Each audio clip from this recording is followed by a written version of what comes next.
Nama saya Nur Syafina. Saya akan membentangkan hasil projek inovasi kumpulan kami. Tajuk pembentangan inovasi kumpulan kami ialah Kad Imbas, formula mencari fokus rumusan. Hai, saya Nur Syafina Spididin. Saya dari kelas 2 ITN. Hai, nama saya Amira Yusrina binti Muhammad Yasir dari kelas 2 ITN. Hai, nama saya Niti Sri Wijaya dari kelas 2 ITN. Hai, Assalamualaikum warahmatullahi wabarakatuh. Saya Cikgu Nurul Aini binti Muhammad Yunus dari College Vocational Batu Lancang.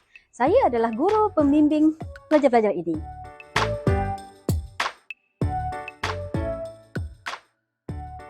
Antara pengenalan, pembelajaran rumusan merupakan satu aspek yang wajib dipelajari oleh semua pelajar tahun 1 dan 2 SVA KVBL kerana aspek ini telah termaktub di dalam silibus mata pelajaran Bahasa Melayu CJ Vocational Malaysia. Berdasarkan modul menulis rumusan yang diberikan oleh pensyarah, maka kami mencipta Kad Imbas mencari fokus rumusan bagi memudahkan pelajar SVM di kolej kami, terutamanya rakan sekelas, untuk menggigati formula tersebut dengan mudah. Secara asasnya, kami menyediakan dua kaedah bagi memudahkan rakan pelajar menggunakan Kad Imbas ini. Kaedah pertama ialah Kad Imbas secara digital dan yang kedua ialah Kad Imbas yang telah dicetak. Penyataan masalah. Yang pertama, pelajar-pelajar tidak menguasai penulisan rumusan dengan baik. Yang kedua, pelajar-pelajar sukar menggigati formula mencari fokus rumusan. Yang ketiga, pelajar-pelajar mengambil jalan mudah sewaktu mencari fokus rumusan dan penulis jarang melulu jika tidak membawa modul. Seterusnya, objektif inovasi. Yang pertama, pelajar-pelajar boleh menguasai penulisan rumusan dengan baik dan belajar secara kendiri melalui Kad Imbas digital. Yang kedua, pelajar-pelajar mudah mengingat formula mencari isi fokus rumusan dengan kaedah penggunaan Kad Imbas yang menarik yang telah dicetak. Yang ketiga, pelajar-pelajar lebih menumpukan perhatian untuk mencari fokus rumusan dengan betul setelah mengingat formula yang tertara di dalam Kad Imbas. Seterusnya, nilai tambah. Yang pertama, pelajar-pelajar didedahkan dengan konsep pengajaran dan pembelajaran secara digital. Yang kedua, pelajar-pelajar tertarik untuk menghasilkan Kad Imbas sendiri supaya dapat mewujudkan pelbagai nota bagi pembelajaran kendiri. Seterusnya, kelebihan dan kepergunaan. Pelajar-pelajar boleh menggunakan Kad Imbas ini secara digital, iaitu dengan mengibas kod QR atau link yang diberikan pada bila-bila masa dan juga di mana-mana tempat yang mempunyai jaringan internet. Pelajar-pelajar boleh menggunakan Kad Imbas yang dicetak sewaktu proses pengajaran dan pembelajaran pensyarah di dalam kelas.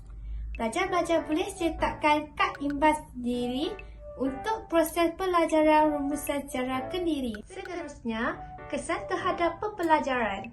Pelajar-pelajar mudah mengingat formula mencari fokus rumusan dengan kaedah Kad Imbas ini. Sekaligus, penulisan rumusan lebih berfokus.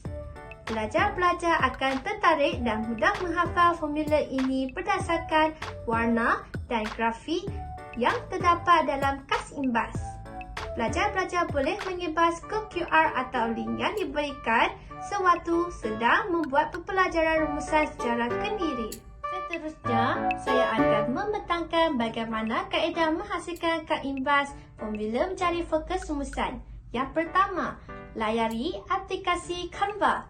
Yang kedua, pilih latar belakang Kad Imbas, flashcard yang menarik. Yang ketiga, susun formula mengikut akronim yang ditentukan.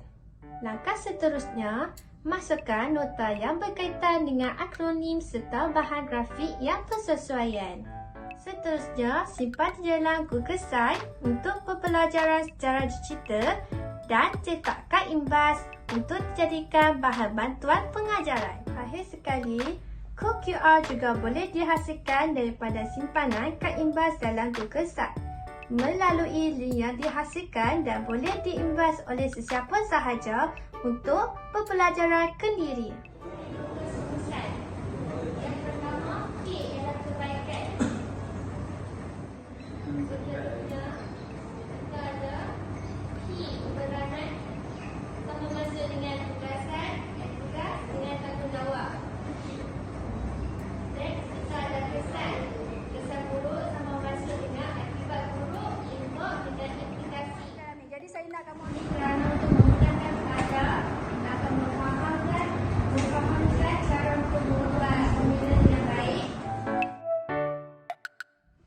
Semoga rakan-rakan dapat memanfaatkan Kak Impas Formula Mencari Fokus Rumusan dengan baik.